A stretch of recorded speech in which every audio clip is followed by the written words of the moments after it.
descendants. Border mountains sacred to Indigenous people. We honor them, their legacies, their traditions, and their continued contributions. We celebrate their past, present, and future generations who will forever know this place as home. Thank you. You're welcome, and thank you so much for reading the land acknowledgement. Item number 4, upcoming opportunities and announcements. I'll open this up for any commissioners who want to use this time for announcements. Chairman Kidd, I'll just start briefly, just for the record. I started our recording about 90 seconds late, so I wanted to state for the recording that we did a call to order at 1:33 p.m. and we did a roll call where Commissioners Kidd, Martinez, Darling, Hernandez, and Risenberg were present, and I believe it started in the middle of our mission statement and land acknowledgement. But that's all. Continue. Sorry. Thank you. I will start with announcements. I just want to remind persons, if they don't know already, that the Coconino County Fair is starting on the 29th, August 29th, of Friday, August 29th until Monday, the 1st of September. I'll be at the information booth and go out and have fun and see what Flagstaff and Coconino County has to offer. So tell a friend and tell a friend. And if you want to volunteer, please go online at coconinocountyfair.gov and you're going to see where you can volunteer.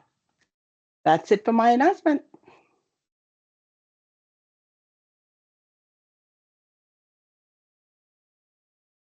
Any other announcements? All right, hearing none, let's move on to item number 5, public participation. The Commission cannot act upon items presented during the public participation portion of the agenda. Individual Commission members may ask questions of the public, but are prohibited by the open meeting law for discussion or consideration or considering the item among themselves until the item is officially placed on the agenda. Each public comment or presentation will be limited to 5 minutes. So now I'm going to go ahead and open the meeting for public participation. Chris, are you seeing anything in the chat or anyone?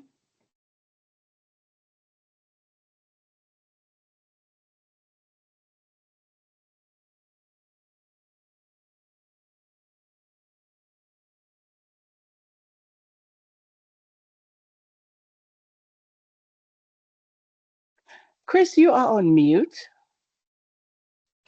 My apologies.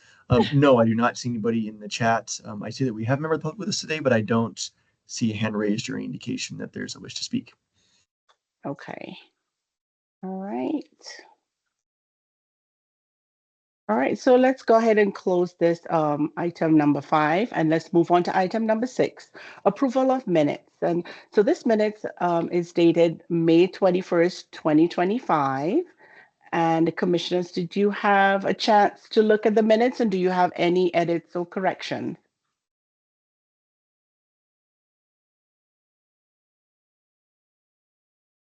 Okay. Hearing none, may I have a motion to approve the minutes of May 21st, 2025? So moved. Do I have a second? Yeah, sorry. I'll go ahead and second. All right, all in favor, say aye. Aye. Aye. Any opposed? Any nays? Any abstain? Okay, the ayes have it. So the meeting minutes of 2025, May 21st has been approved. So let's go on to action items. So the first thing we have here is the proclamation for Hispanic Heritage Month. Anybody get a chance to look at that? Do you have any edits? Is everything okay with it? I think it looks good. I don't have any edits. Okay. Chris, do you have any comments on if we're going to pass this on to Yeah, another person. Yes, go ahead.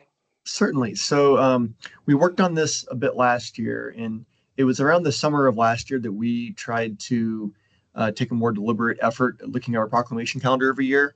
And I think that this was the first one that we all discussed, or at least most of us that are here on the commission now, in kind of the same context. This is a different version than we saw last year.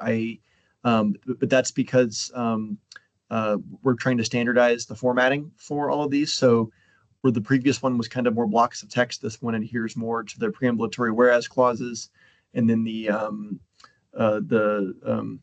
proclamation at the bottom.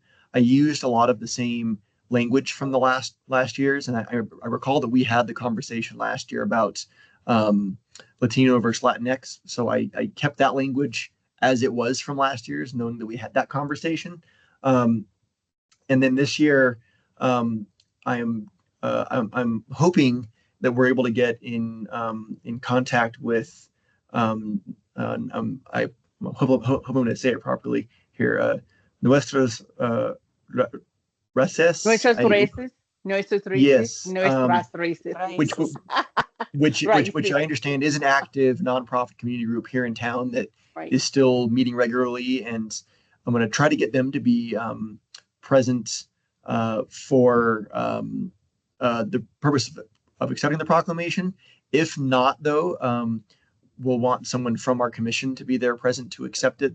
That way that they have someone to present it to. So, and both is fine too. If anyone wants to be there from our commission, that's fine as well. So I wanted to ask if anybody from the commission has an interest in attending that council meeting, possibly with that group, so that we can accept the proclamation. And it looks like it's going to be tentatively September 16th, which will be the first February in Hispanic Heritage Month.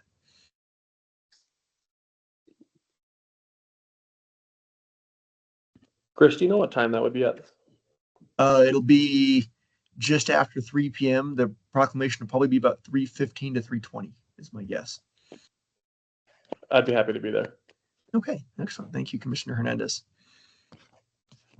Chris, quick question. Did you get a chance to reach out to Chalk Commission, Coconino Hispanic Advisory Council? I have not, no. Okay, I will send you the contact information so you Okay. can reach out to them if they can make it. That will be great too. Fantastic. Yeah, I can look into them, and I can look to add them to the proclamation too, if you'd like, as a call out. Okay, great. All right. So with the proclamation, do we need to do anything else on this? I would like to get a vote from the commission on this one to approve the proclamation if Okay. you so would like to, and then we could go ahead and send this to City Council for their reading on that date. Okay. All right. So may I have a vote, a motion for the proclamation for the Hispanic Heritage Month, once we spell heritage correctly on there, to move on to the City Council. Do I have a motion? I'll go ahead and motion. All right. Do we have a second? I'll second. All right. All in favor? Aye. Aye. All right. Any opposed? Any nays? Anybody abstain? Okay, so motion passes. The ayes have it. Thank you so much, everybody, for taking time off to take a look at this, the proclamation. All right, so let's move on to item number 8, reports, discussion items. So, go ahead, Chris. Yeah, just right before we do that, I wanted just to note that I believe Commissioner Sanchez has joined us via phone. I saw the phone number join, and could you confirm that that is you, Commissioner Sanchez? That is me, and oddly enough, there you are as well. It just worked. Okay. Sorry Excellent. about that. My computer finally let me on, so I turned off my phone. But yes, I am present. Okay. Sorry about that. Thank you. We're glad to have you, Commissioner Sanchez. Great. Okay, so we're moving on to, we have a presentation today from Townside Community Land Trust, and I see Duffy, I think I see Barbara and Charlie. Okay. Go ahead. Would you need us to share any presentations? Any of the screen or anything? Chris, do you have it?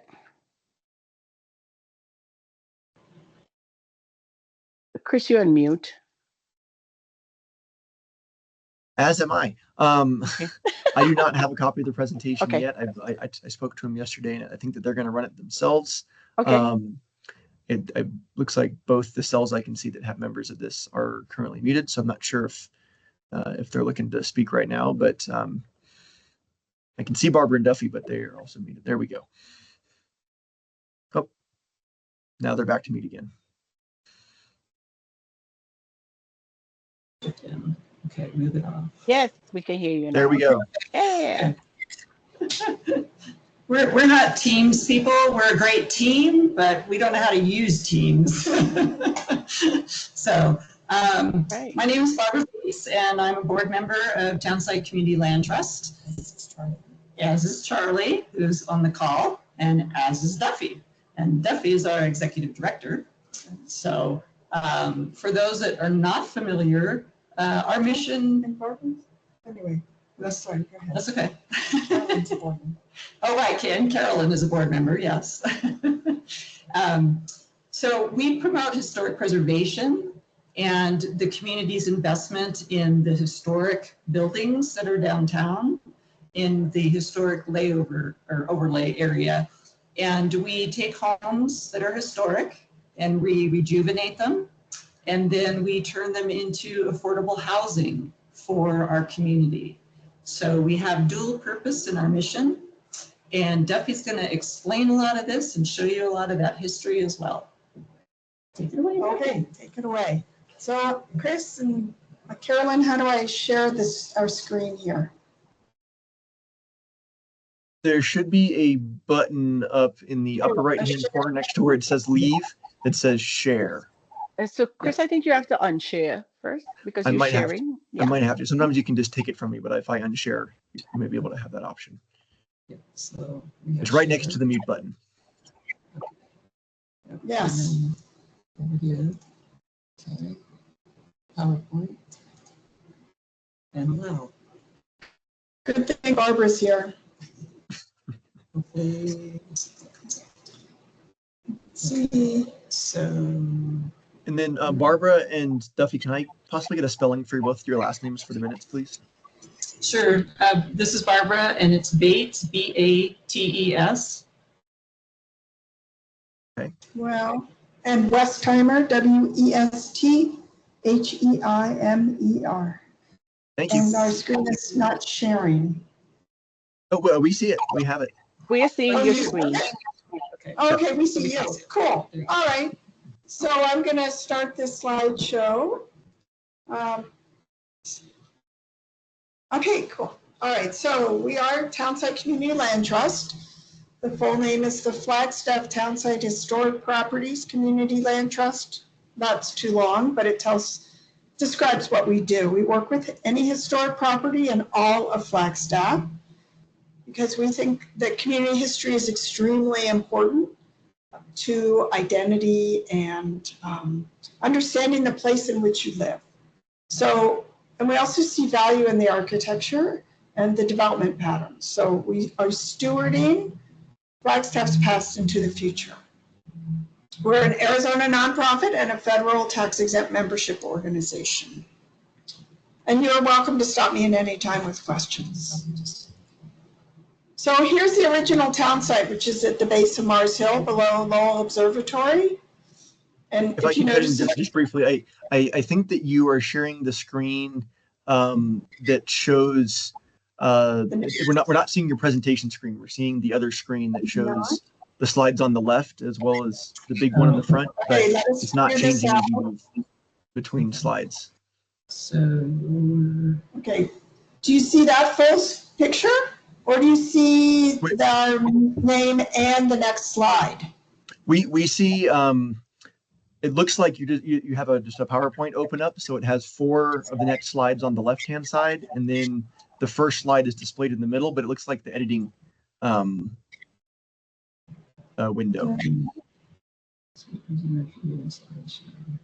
If you click back on the share button in Teams, it should give you an option of which, if you have multiple screens or something, it should give you an option of which screen to share with the group.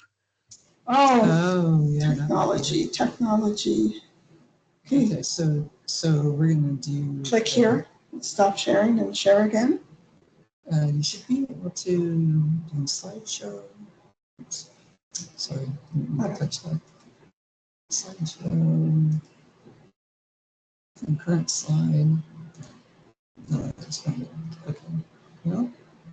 Yeah, What about because this? it's looking at your screen. It's not What looking about at the this? PowerPoint. So it's gonna be, yeah. Now what do you see? We still see that same one, and you have not Okay. stopped sharing your screen. So if you stop sharing and then try to reshare it, you should be able to select the window or screen that has the presentation in it. In the sharing. You may want to just go up to, oh, all right, well. No, I think it's because you have two screens going on.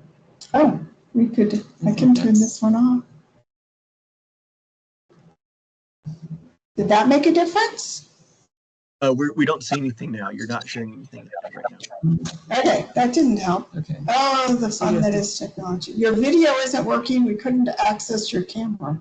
We don't need the camera. Okay, let's try share again.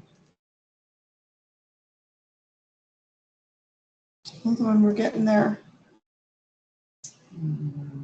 Okay, which is screen 1 and screen 2? Don't ask me. Let's just I try. think this is screen 1. Yeah. It should also show you a picture of what So- you can see here. Yeah, I'd also be happy to take a copy of it if you wanted, or if you go back to the way you had it, you could just click through on the side without putting it in the presentation mode, and we can see it just fine that way as well. How's that? Yeah. Now what do you That's your see? presentation. That's your presenter mode, but we can see it if you want to go with that. Yeah, let's just do that. Okay. Okay, so as I said, we're an Arizona nonprofit, federal tax exempt membership organization. So we're not government funded. We do get grants, but we're a private nonprofit. So this is a picture of the earliest settlement in Flagstaff, which I said is at the base of Mars Hill, down below Lowell Observatory. And it's the tracks, the railroad tracks would be to the left, down a little below this. This is where Lower Coconino and Old Town Spring are. If you haven't been to Old Town Spring, it might be dry right now, but that's why Flagstaff is here, because the railroad could get water there. These buildings were all wood, and as you might anticipate, they burned. Our current downtown is about the third. I've seen third and I've seen fourth. It wasn't the original settlement. So at one point in the 1890s, they decided that Flagstaff needed to be built of stone and brick for obvious reasons. But here's the current downtown that we know, and this is from 1897. So it was a growing community thanks to the railroad, the mining, the cattle, the logging was huge. If you don't know much about Flagstaff history, I will invite you to our History Happy Hour, which is every first Wednesday of the month at the Weatherford Gopher Hole. They're free and open to the public, and we have presentations on Northern Arizona history. So you can start learning the history, which is amazing and really fun. So the neighborhood west of downtown between City Hall and Thorpe Park is not, well, it was laid out in 1889. It's old. There are some buildings there from, like I was reading something from 1892. There's still one of those buildings. There are a few that are that old. They're really great houses. The character is wonderful. People really enjoy walking around. The neighborhood has housed mayors and members of the Rough Riders, which were really important in American history. Clyde Tombaugh lived in the neighborhood on West Aspen. So many teachers over the years have lived in that neighborhood because of the local schools were nearby. City and county employs small business owners. So there's been a lot of diversity in terms of employment, personal history, things like that, because whoever came to Flagstaff might have lived there. There were gardens, horses, chickens. I have lots of stories about all that. I do oral history in the neighborhood. It's a very livable neighborhood. We love it. My husband and I live there. We've been there for almost 40 years. And we love the long-term neighbors and the trees and the diversity of housing. It's a really great place to live, and we want to make sure that many people can have that experience. So Townsite CLT is to open up that opportunity of living in a historic neighborhood to people who otherwise now can't afford to. Here's a map of Flagstaff in 1925. It was a lot smaller. There may have been a few houses on the east side at that point, but not many. They would have been scattered around. The red in the sort of the center near the curve is the underpass, and that orange part is the downtown. Sorry, I can't point to anything. But here's what's happening. There's a lot of pressure to demolish the historic houses and replace them. The city calls it infill, but really it's redevelopment. Meaning replacement. And every house we lose a piece of our history. We also lose smaller houses that we can make through Townsite CLT permanently affordable for Flagstaff residents. It also changes the character because the new construction is denser and taller, so there are fewer trees, there's less green space, the views are taken away from the smaller historic houses, a lot more traffic. Even though the city will claim everyone's on the bus, it's not the truth.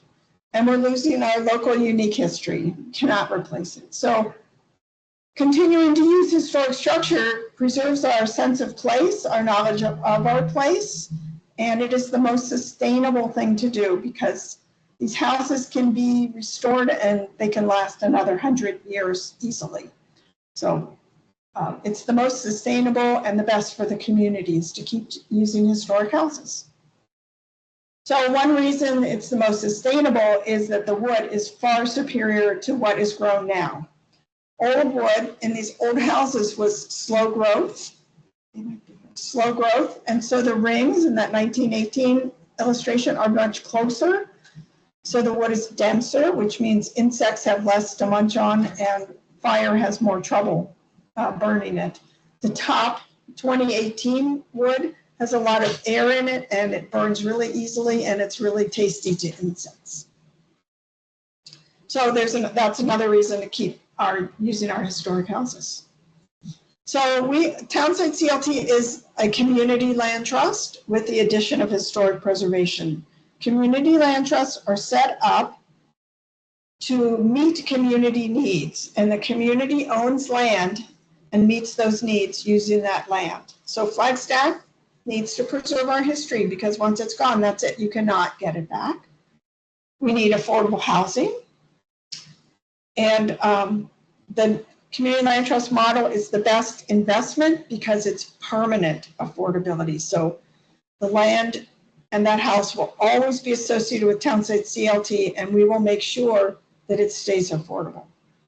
So I'll just go down the list quickly. We're a nonprofit tax exempt organization. We are a membership organization. We invite everyone to be members if you believe in what we're doing. It's not expensive, but it helps us do our work because, as I said, we're not a government agency. We're a private nonprofit. We have a board of directors, and we strive for the broadest community representation we can get. We are accountable to our community and our membership. So it's called the CLT model is called a shared equity model, which means the nonprofit owns the land. We hold the deed to the land, and then we sell the improvements or the house to an eligible and financially qualified Flagstaff resident, and they hold a deed to the house. We have invested in that quality and that affordability, and that's our shared equity portion. We also control the resale price, and we'll get to that. When people buy from a land trust, they get a ground lease that lasts 99 years. It's renewable and inheritable.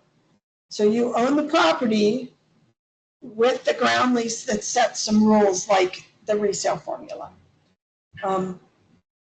The affordability is protected with that resale formula. And as I said, it's in the ground lease. The ground lease is legally binding, and it's recorded with the county. So we have a perpetual responsibility to the homeowners and the membership, the CLT. We call that stewardship, because we want the homeowners to be successful as homeowners, and we want the CLT to be successful. So Townsite CLT, excuse me, is all of the attributes of a community land trust, plus we do historic preservation, because Flagstaff needs to preserve our history. Those homes they've raised generations of residents, and they can continue to do that. So some of the details: people are interested in buying a Townsite CLT, they need to do some education, because it's not like, it's not like regular home ownership. I think it's better, but it's not regular home ownership. Individual households apply to buy the home after attending the orientation class. The buyers have to be eligible, which means a permanent legal resident, a first-time home buyer, 18 years old, and a Flagstaff resident for a certain amount of time.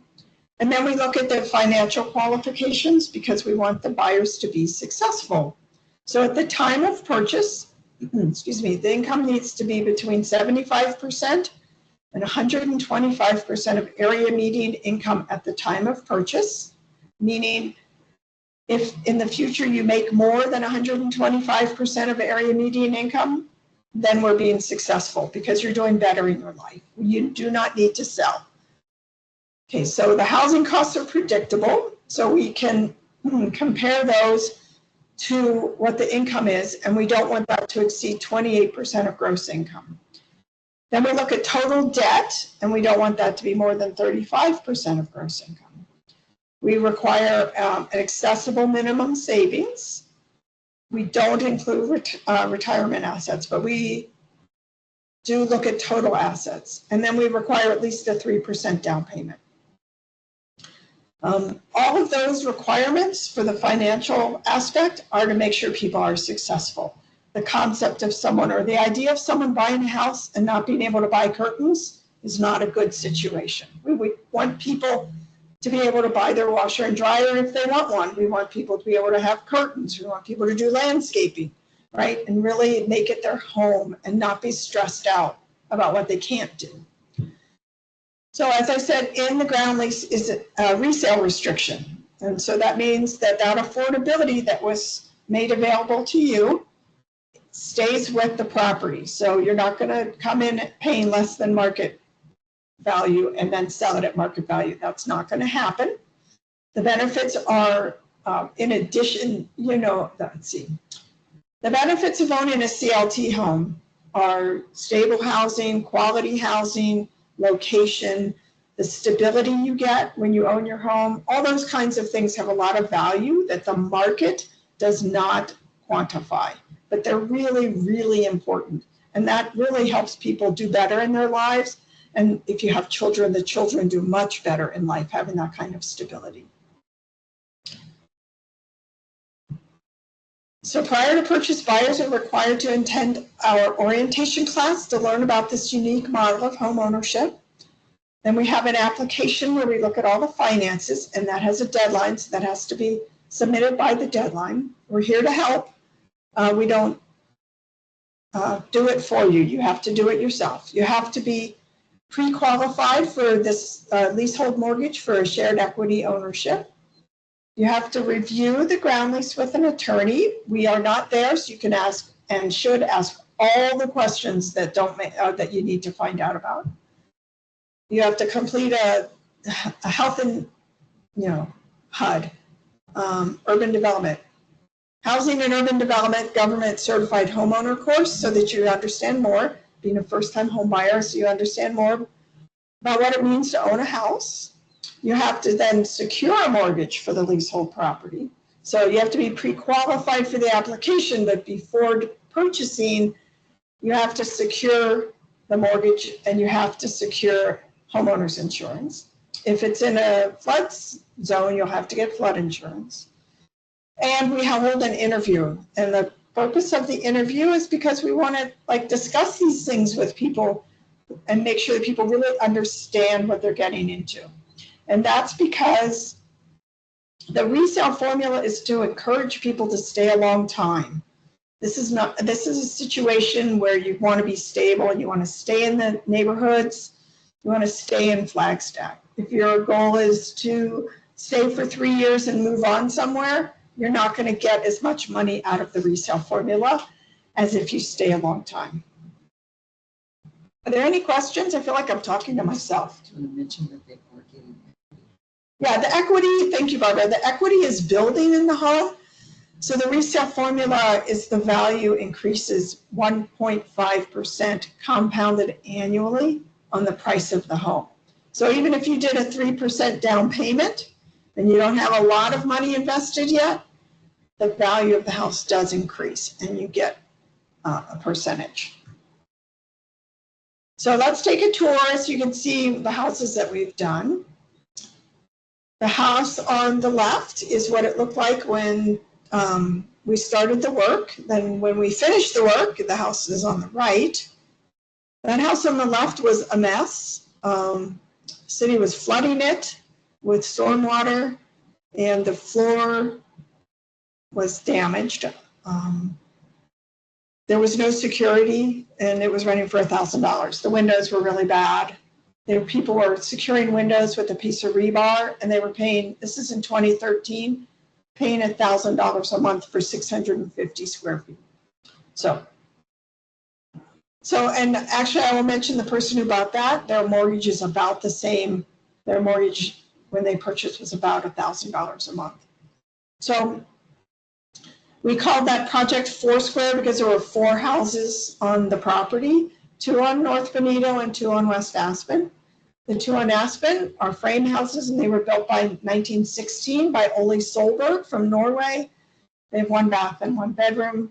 And he was a Norwegian immigrant and a master carpenter. The 2 masonry houses on North Bonito, which are on the same corner, were constructed about after 1925 because they're not in a 1925 picture, but we don't really know, and we have tried to find out who built them. Those are studios, so there's no door on the bedroom. It's a 1 bath. The interiors are mirror images, but that's not the case on the West Aspen houses. The interiors are 1 bedroom, 1 bath, but they're not identical. So this is what the stormwater flooding looked like on Aspen. It used to come all the way up and around the back of the most eastern house. It was bad. These floors had to be totally taken out. They were termite ridden. It was bad. That would happen a few times a year. This is what it looked like on North Bonito. And I wasn't willing to lose the history because these stone houses are very unique. If you look at above the door and under and above the windows, you'll see black spots.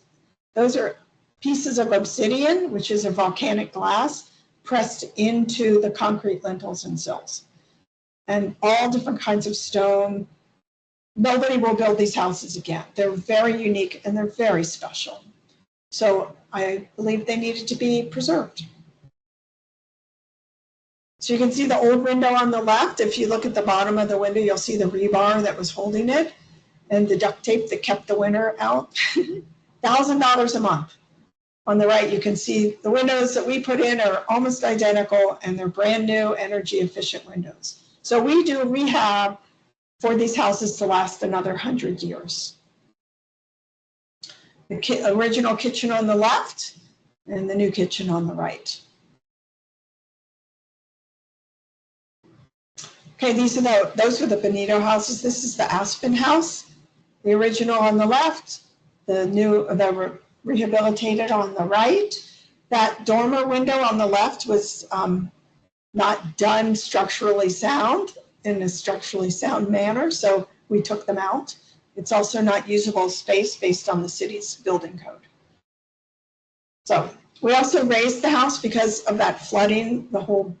It was sitting on loose rubble and a quarter round of wood, and so we put foundations under those 2 houses. Here, this is the original interior on the left, and that insert and the picture on the right are the finished interiors. Okay, so we provide through our work more than just houses. We provide stewardship to the homeowners, which protects the community investment and the nonprofit and the homeowner. So if the homeowner has some issue, we're happy to do our best to help. We provide lower to moderate income residents an opportunity to purchase rehabilitated homes that otherwise they could not own in desirable areas. The below market affordability will last forever because we're here stewarding the sales and the ownership. We use local contractors, and so all that money goes into our local economy. It's not going back to Phoenix or wherever. More owner occupancy stabilizes neighborhoods. It's really important. When you have more renters than you have owners, there's not that same investment and caring about the neighborhood. So we stabilize neighborhoods by stabilizing the number of owner-occupied homes. When you're a homeowner, you're in control as much as anyone can be of your bills and your security of occupancy. And they can grow wealth outside of the real estate market. It's the real estate market that has caused this problem. Preserving local history is for everyone to understand this place and to enjoy it. And we have, by promoting historic preservation, we are inspiring others to rehabilitate and preserve their historic properties. And we've had great success with that. Many houses in that neighborhood where these four are located have been improved. And so hopefully we're creating historic preservation advocates, because once our history's gone, that's it. You got to start making it again, but you really lose more than you gain. So this is the fifth house we did, which is at 720 West Birch. This is what it looked like before. The house history, in 1954, Lino and Maria Ibarra purchased their first house. He had come from Mexico in 1919 and eventually made his way to Flagstaff, and Lino worked at Arizona Lumber and Timber for decades, and his sons did too. So they owned that house until 1913 when Townsite CLT acquired it, and we were able to get it over other prospective buyers because we promised Margaret, their daughter, that we would never tear down the house, and that really mattered to her as it did to us. And that it would be owner occupied. So we have followed through on our promise, and we will keep that promise. So on the left is what the house looked like when we got it. There's an outbuilding with vigas that run left to right so you can't see them. It's a stone garage. All those windows above the door are reused from older buildings, probably from the 1890s, looking at the size of those little panes. The kitchen was adorable. We had to clean out a ton of stuff out of that garage, but that's okay. We're happy to do it. So here's what it looks like now. Pretty much the same, just better. Much, much better. Here's what the inside looks like. We do things like if there's an ironing board in the wall, we preserve that. That's going to be there. We think those are really important. So we pretty much followed the color scheme that was there.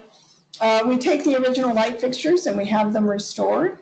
We do that with doorknobs and mail slots and everything else because the character really matters.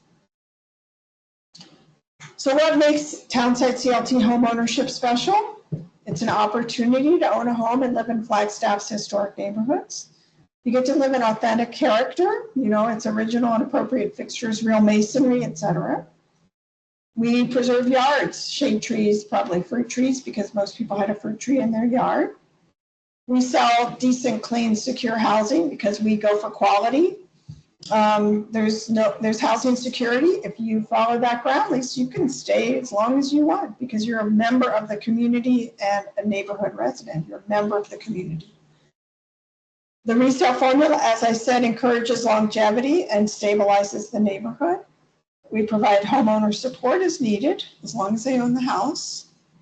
And that homeowners can always save money and invest outside of it. You can have an art studio. You can write books. You can invest in anything you want. You cannot make money off the house or the land. So keep that in mind. And that's because the community invested in that and your security of ownership. But so you can't do short-term rentals from Townsite CLT. We're a member of a mission-focused community that's bigger than you, and you're welcome to serve or apply to serve on the TCLT Board of Directors, and then to help further the organization, find more houses and make them available to more Flagstaff residents. So here's house number 6. It used to be on North Hillside Street. This is what it looked like where it was, and it was pretty well taken care of. There ended up being work to do, but if you walk by it today, you would absolutely recognize it. Through research, we learned that Will Marlar, the name on the right, is who built the house. He was a very interesting person. I've done a lot of research into his history, and I'll do a history happy hour presentation on him one day. Well, there it is. It's only been owned by 4 people before Townsite CLT got it. So the 5th owner is a Townsite CLT owner. When we moved the house, 3 of those families were in attendance. I'm still looking for a descendant of Will Marlar. But this is what it looked like when we moved the house off. So the house mover is a guy from Prescott. He's 2nd generation house mover. He lifted the 4 square houses on West Aspen. He learned to do this from his father, who made a lot of the tools they use. Really, really cool guy. If you want to see more about moving the house, go on our website under news and events and scroll down to 12 to 615 Sago Lily House on the Move. I think it's the title. You can see a full slideshow of the process and hear an interview I did with the house mover, Garrett Denny. So here are people waiting to see the house moved off the lot. It went for a while, took a while to do it. And one reason it took is, the photo on the right, you can see some branches hanging down. That's a catalpa tree.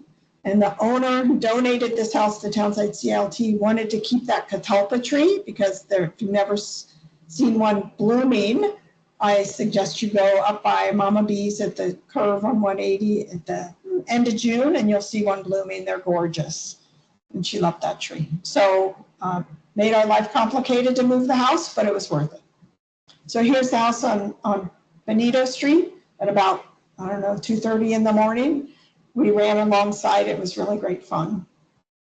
Here it is on West Birch. It's now at 615 West Birch, and it became Sago Lily.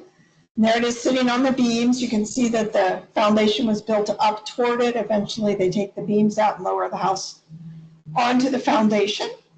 A really cool thing about this is the house mover has tried many things to be able to do fine-tuning of placing that house over the foundation. And the one thing that works beautifully is ivory soap. So they put bars of ivory soap between the sills and the beams, and they can move that house directly above the foundation before they pull the beams out and lower it. It's really quite interesting. Here's our contractor, a local guy, sitting on the front step after it's lowered on the foundation. Those 2 holes are where the beams were pulled out. There's the ivory soap. It pushes out these slivers. It's really cool. All right, so there's the digging for the foundation. Before they built it up, you can see they're putting in the, what's the word? The concrete for the footing, and then they'll put the concrete block on top. All those holes are for support for under the floor. We did add a little laundry room on the back because it was too tight. The previous owners had a washer and dryer in the bathroom, of which I'm tiny and I had to walk in sideways. And we put a little porch on the back. So we, improved the house some. We did find that the original siding was warped and cupped, so it was leaking water, and there was no sheathing to hold the verticals in the walls together. So we ended up having to replace the siding, but we had exact replica siding made. We reused cabinets for the kitchen from another project that the contractor was using, and they made them work. They had to build a cabinet or 2 to make it work. You can't even tell that they were added. So here's the finished Sago Lily. as it moved into the sale process. Looks the same, just in a different place. It's a little sharper. Here's the interior. So the previous owner had put that wood stove that he converted to gas. Actually, it was a coal stove that he converted to gas. We put that back in for a backup heat source. We refinished the pine wood floors. We did replace the windows for modern windows because they had put in aluminum sliders, which were not historically appropriate or good quality because it was a rental. So we improved the windows. But the walls are the same, everything's the same. We did improve the bathroom by, so if you see that middle picture, there's a door with some shelves. That was the door into the original larder pantry. And became the door into the bathroom. So we made that the pantry again and put the door, moved the door. I'm probably telling you more detail than you want to know, but we had flooring for the bathroom and kitchen and laundry room donated. So up on Hillside was this metal building. We don't waste anything at Townside CLT. So we couldn't afford to move this building, but there are a lot of good materials. So in that top right picture are a bunch of shingles from what they were used on the front of the house. We donated those to Reardon Mansion State Historic Park so that a Boy Scout could redo the playhouse there. And then we took down all the metal siding, which took days and days and days, and sold it. And so we made money for the organization. All right, so what are the keys to the success of the CLT model? One is the dedication of the people involved. It's that ground lease and that our dedication, right? That ground lease develops our relationship that the organization has with the owners. So it's an ongoing relationship through ownership. We're here to be supportive, make sure that people see the maintenance that needs to be done, paying their mortgages, paying their taxes, these kinds of things that after a while, you know what to do, but we're always here to help.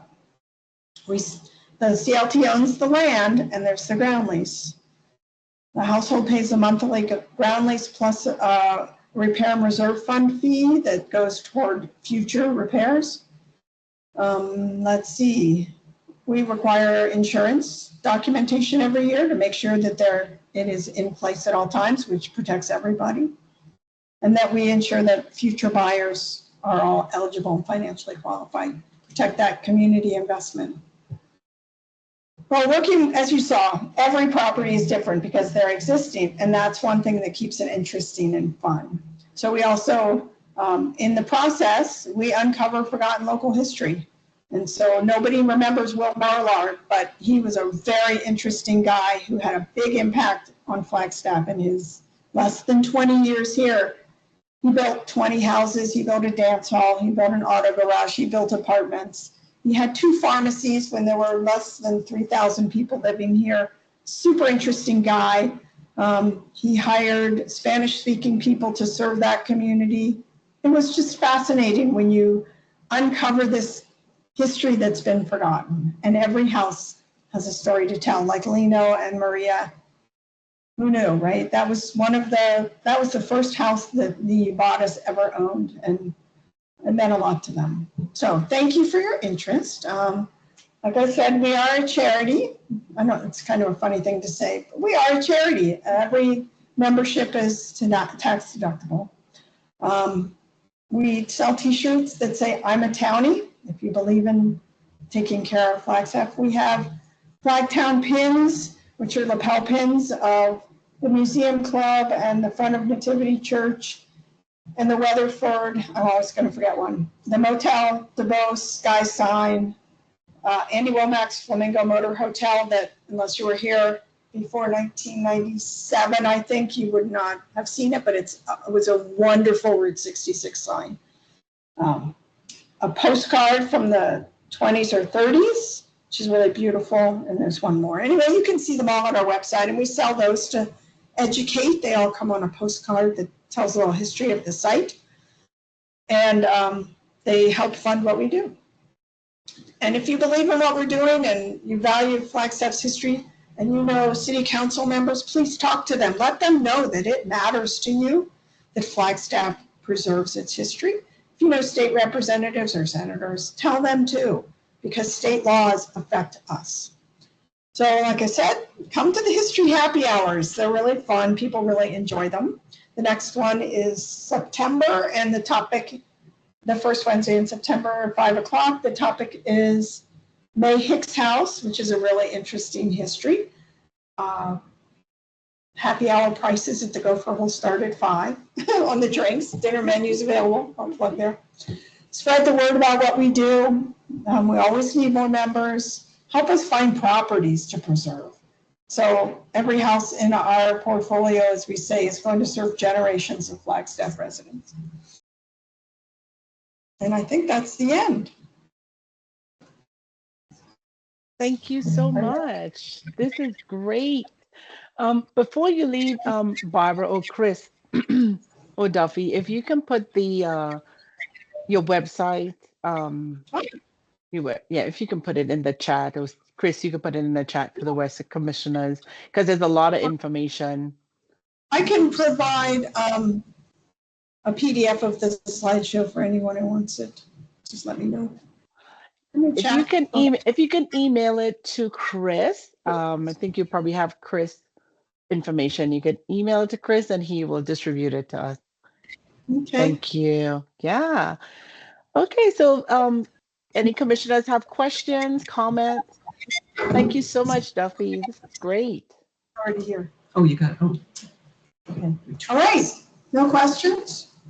If you come up with questions later, just send me an email and I'll respond. I just want to say I really like the affordable, equitable housing, because that is one that really stands out for me.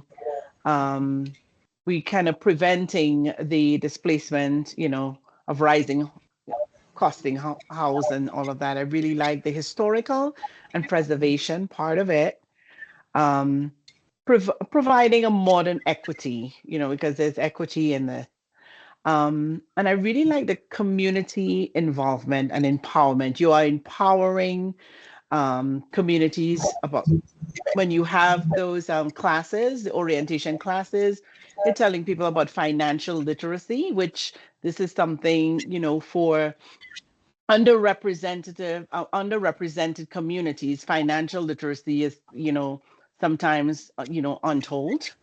And so I really like that part, and empowering people for generational wealth. So it's all yes for me. I really, really like what you're doing. Thank you so much.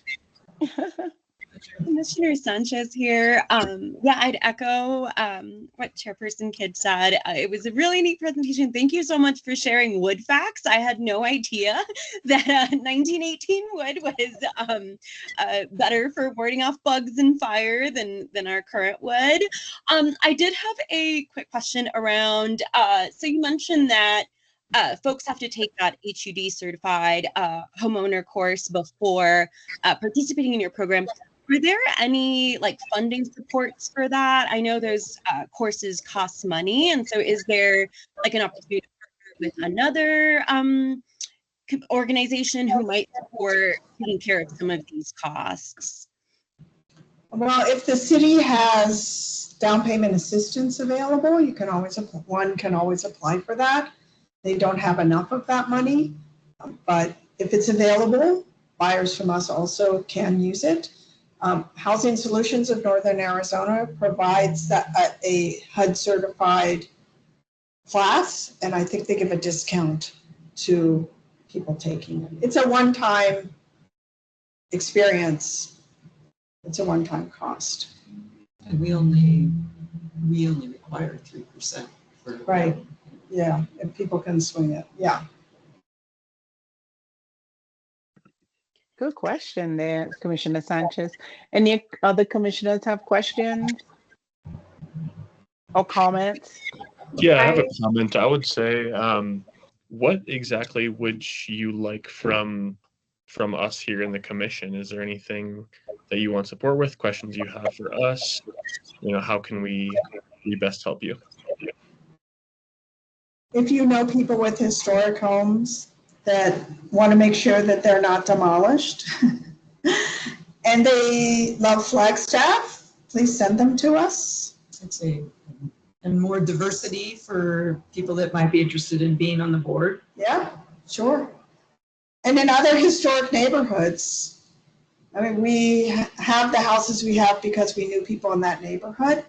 So if you know people on Southside, I would love to help preserve Southside. And it's just very hard to get properties. Or Sunnyside, there's some really cool Flagstaff built unique homes over there that it would be very sad to lose them. Anything else, Barbara? No. Your members support what we do.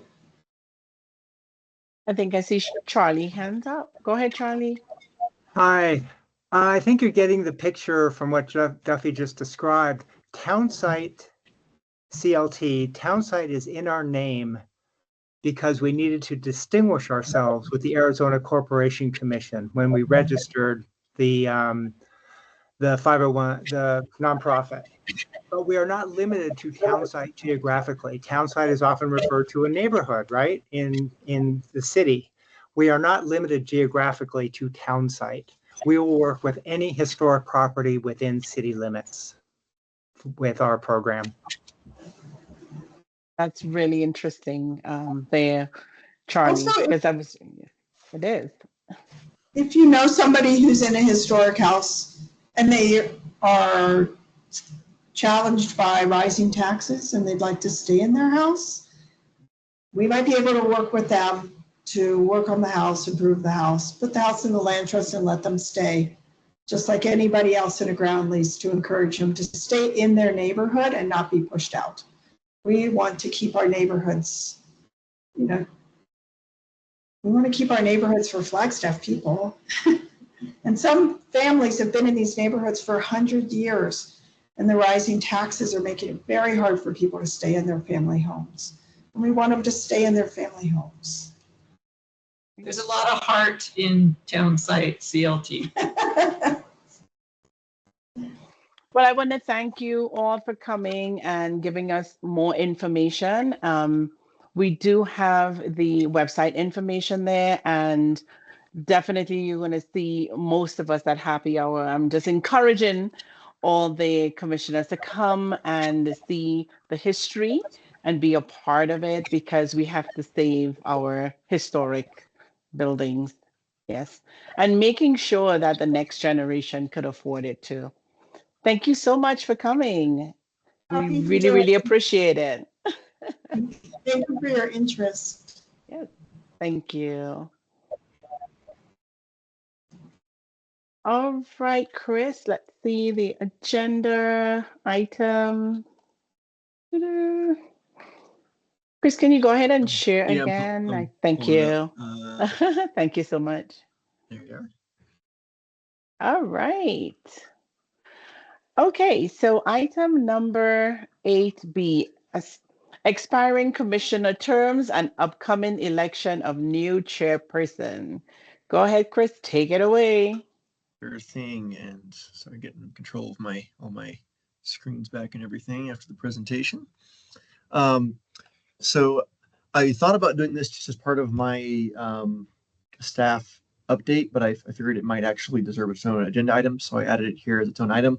I wanted to note that at the end of this month, beginning on September 1st, we have two different commissioners whose terms will be up, and I believe I sent an email to all of you about that, and I made some phone calls to the members that are affected as well. So that would be Chairwoman Kidd and Commissioner Gebler. Both of those members, and I'm just going to keep this in the third person for the sake of linguistics, I guess. Both of those members are eligible to be appointed to another term if they would so choose. So it is possible that one or either of them could continue serving in one more 3-year term. I believe each of them has one term left before they would term out. And that decision will be up to City Council. I do not know which members of council are up on the schedule for making those appointments. I believe they just do it on a rotating basis. So I might not even know until the day of, depending on how many other commissions need to fill seats between now and then. Um, Tentatively, I have this scheduled on the council agenda. I believe that same council meeting actually, which would be the 16th of September, to make these reappointments. So in the interim, in the last year, we've received 3 applications from other members of the community that wanted that expressed an interest in joining this commission. As far as I heard from my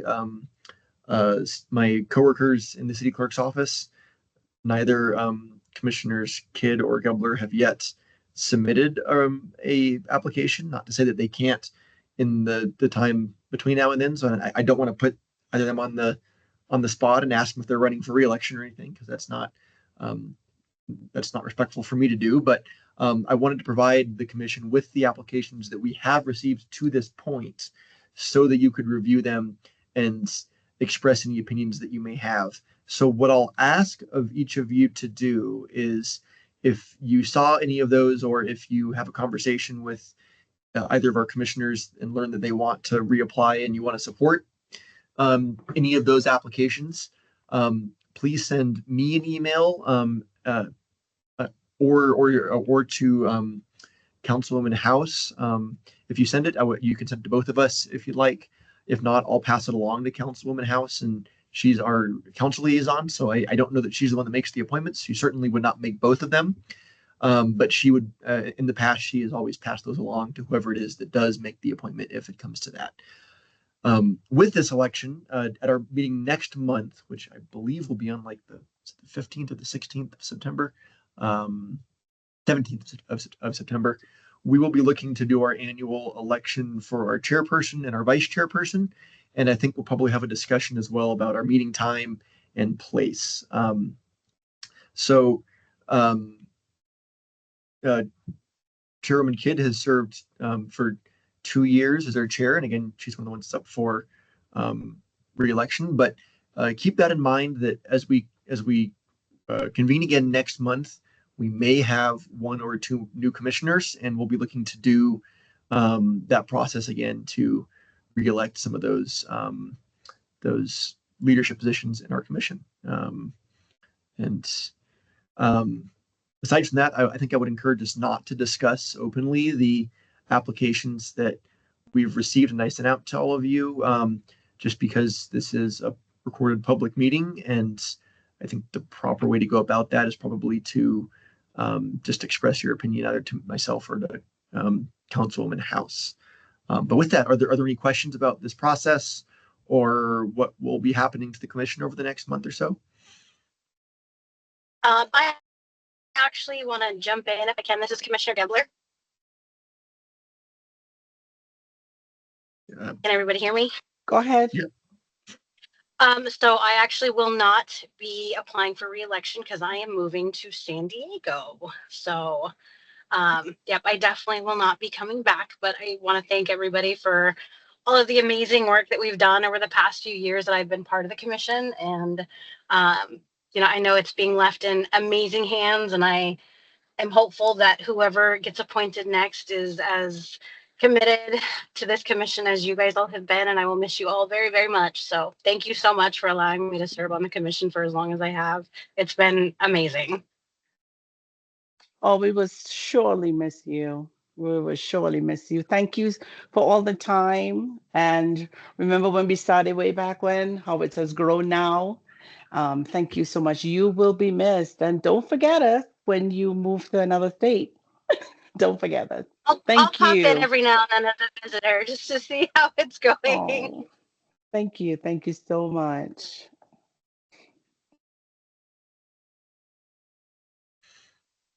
Well, knowing that, and thank you so much for your service and for all the work you've done, Commissioner Gebler. It's been a pleasure to work with you. We're not done today or anything, but I just wanted to say that. And knowing that, we will certainly have 1 new commissioner next month, at least 1, depending on what Chairwoman Kidd decides. And should Chairwoman Kidd not be on the commission next month, just to clarify procedures, because the two members are chair and vice chair. We would begin that meeting by selecting a temporary chairperson. I think we've done that a few times over the last year or two, just as absences have occurred, who would lead the meeting until we elect that position, and then we'd go from there. I think that a few of you have served kind of in that role for a day or two here and there. That's we would go in it. And of course, if Chairman Kidd is retained on the commission, she would open the meeting as chair, and then we'd go through the process to elect both of those two positions. Just for clarity, the reason I'm saying that. And I want to encourage and empower other members to think about it, to be chair, because one of the things I've learned in leadership is always to make sure other people, anybody in your team, get a chance to sit in that position, because that is the way. It's from different eyes, is different things you have to do, different commitments. And I always believe when you have a team, whether it's commissioners or whether councilmen, whatever it is, it's always good for people to step into leadership to make the team, equitable.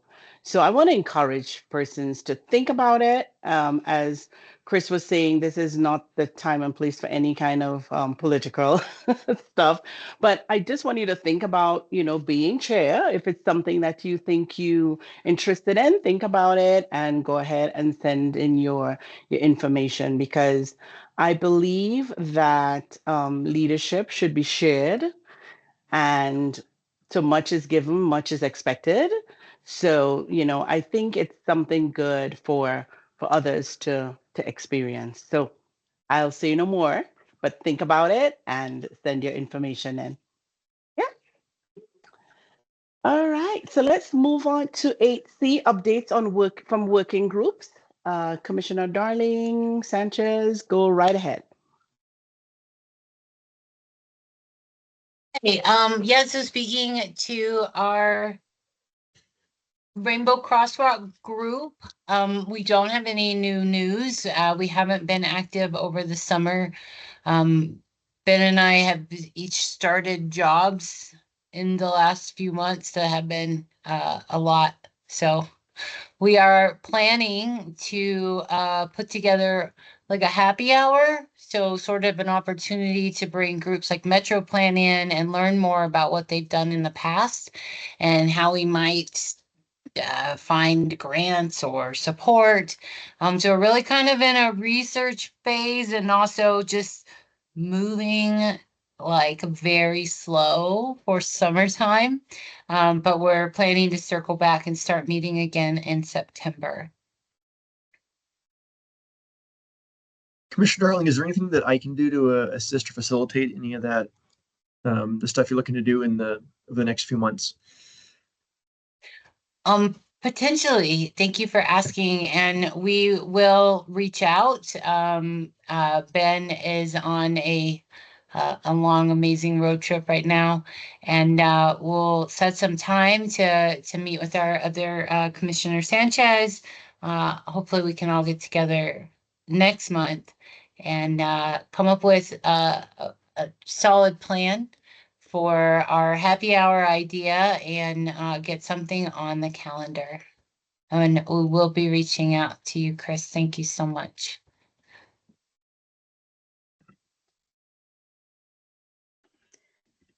Commissioner Sanchez here. I could speak to the library working group. So some of the things that we were working on was a drag story hour. We had shared the information with Pride, but we're also thinking about other ways to include other folks in the community. We were thinking about the Episcopal Church because they have a queer game night. And so just kind of compiling other people who might be interested in doing drag story hours at the library and sharing the information of how to go about that. We've also been working on supporting multilingual story time. In the last time we met, I had shared that I would be doing the Spanish story time, but they were able to find a couple employees who can support Spanish story time. So we're just looking for folks who might be able to do other languages. I reached out to CCC, and I'm in touch with their language department, and so we're working on bringing in ASL story time and Navajo story time. We're also working on the oral history project. So an update is that NAU will not be an official partner on the project. So we were able to get the release form squared away. I drafted some guided questions, and so we're hoping to kick that off in the near future. Wonderful. Commissioner Sanchez, I also have a contact I could share with you. I could send it to Chris also to share it to you for Hopi. There is somebody who could do storytelling in Hopi and probably Apache also. So I can send that information. I could share that information with you all.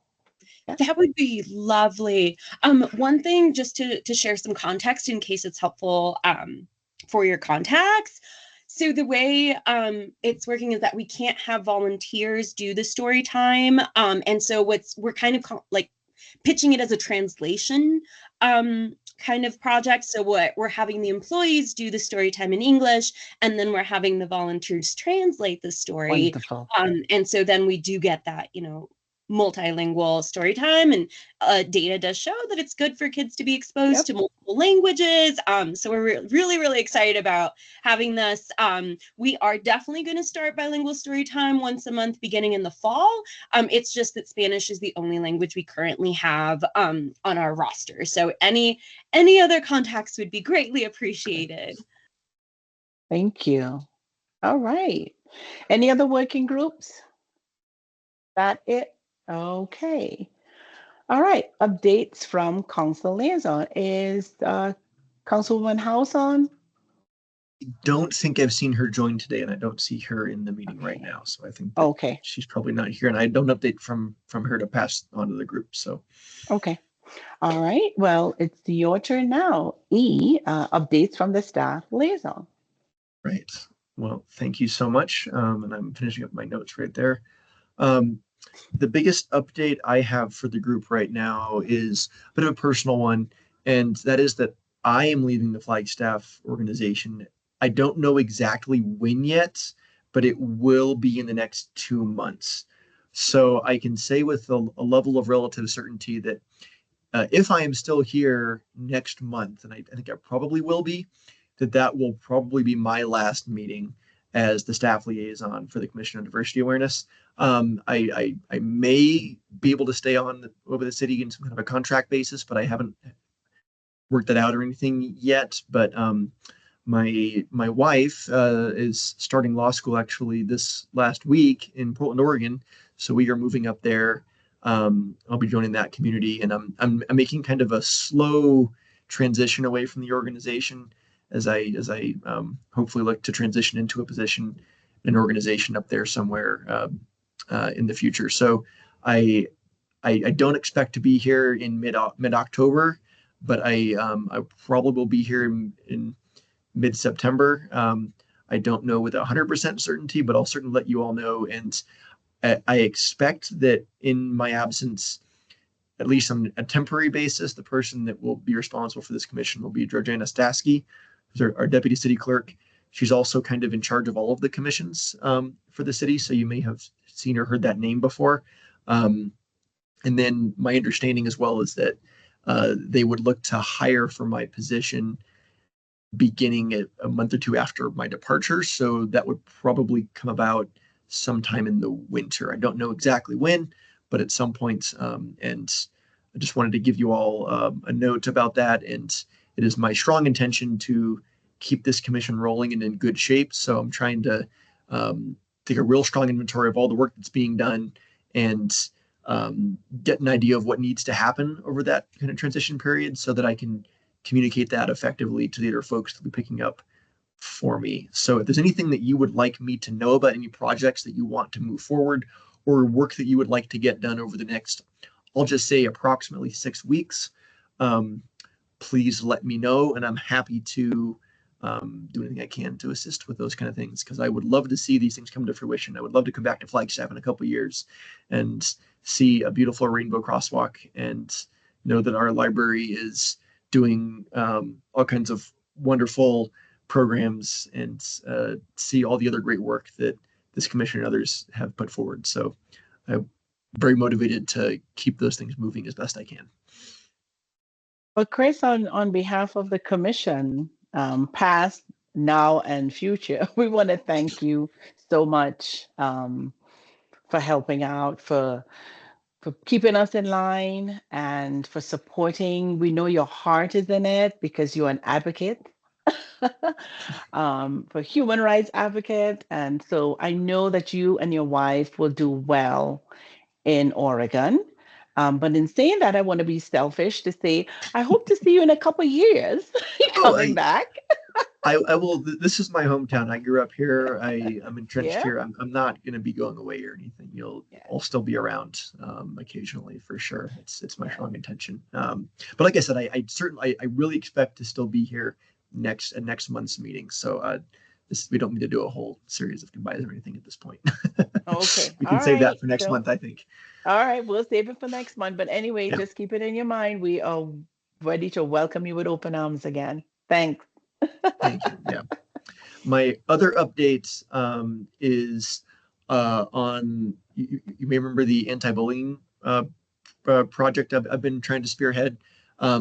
I've really tried to put that into gear over the last few months. I've had a lot of meetings with other groups. I went to the Library Commission. I've met with staff from, I think, 5 different divisions at this point. And just yesterday, I got kind of a green light from our city manager.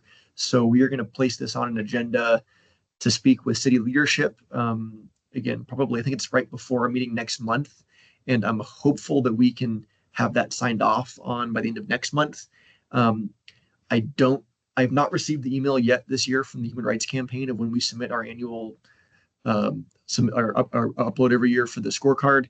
That usually comes near the end of August, so I expect to get it before next month's meeting, and I'm hopeful that we can submit that this year. The scorecard doesn't come out till November, but I'm hopeful that I can put together a really robust submission for my departure, and then hopefully whoever is here instead of me come November or December can give you an update on a nice big number that we received on that scorecard.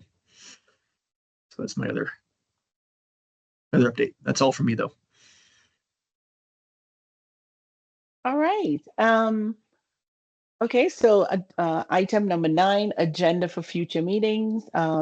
Anybody has anything that they would like to put on the agenda for future meetings? I'm not sure if this needs to be an agenda item, but I did serve on the selection panel for the Beautification Commission, or alongside the Beautification Commission for the Liz C. Archuleta Park installations.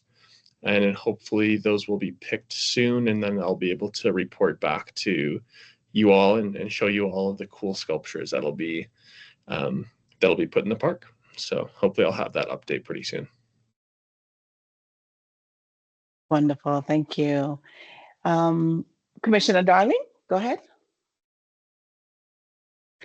Thank you, Commissioner Kidd. And I don't know if this is an agenda for next month, I think coming soon, but I did want to share that I have taken the initial steps to start a PFLAG group, formerly known as Parents and Friends of Lesbians and Gays. It's basically PFLAG now, and it's an organization for LGBTQ plus Two-Spirit community members and their families to find connection and resources. So I stepped down from Pride and really excited to spearhead this new, not new, they've been here before, but bring this back to Flagstaff to support families and really deeper dive into my work with community education.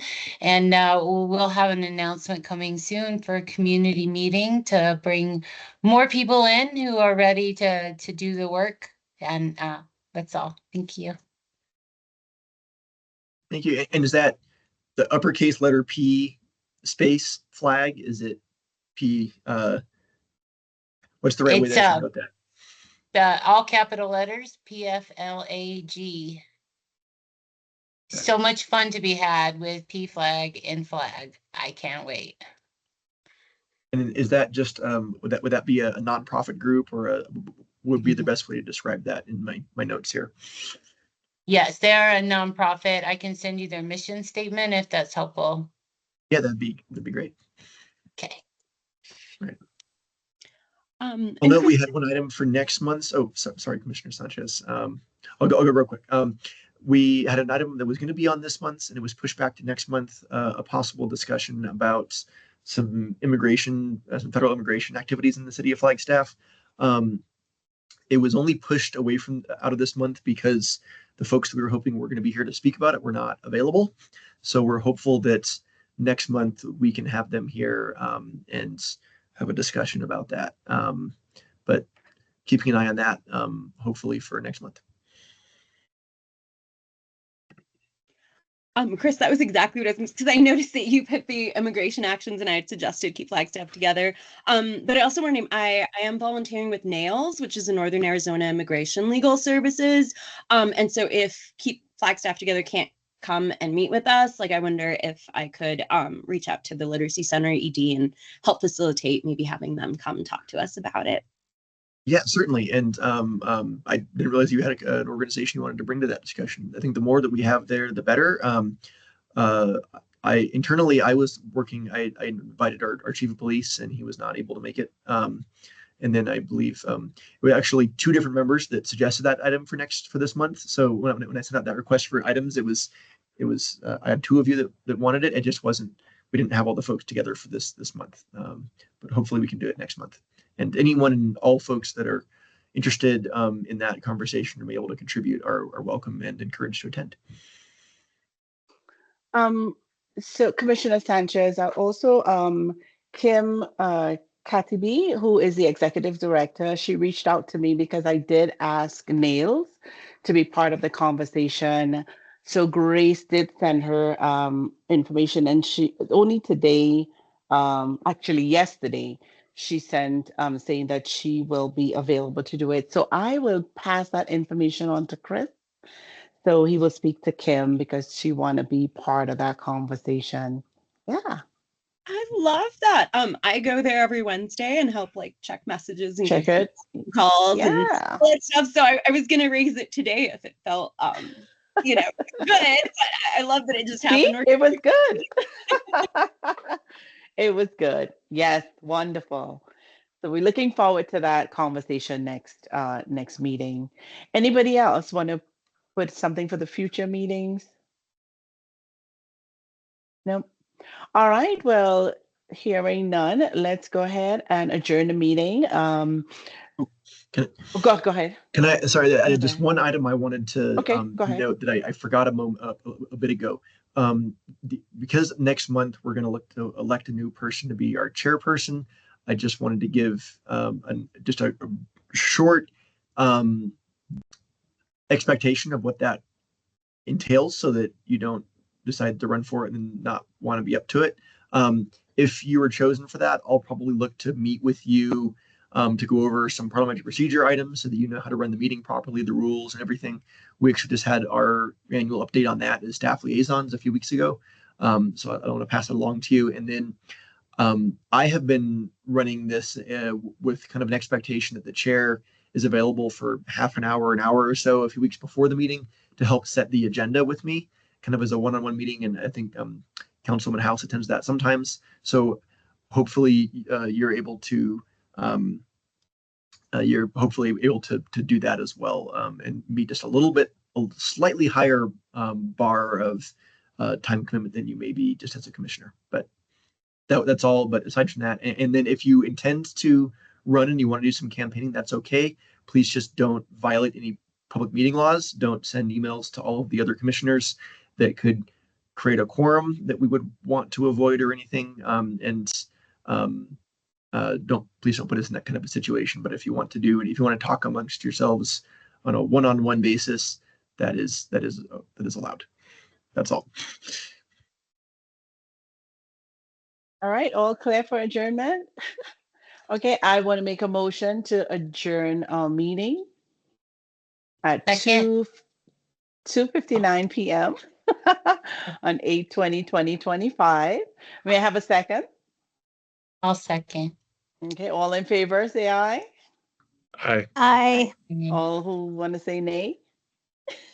Okay, the ayes have it. Well, thank you everyone for being a part of this lovely commission, and see you next time. See y'all. Thank you. Bye.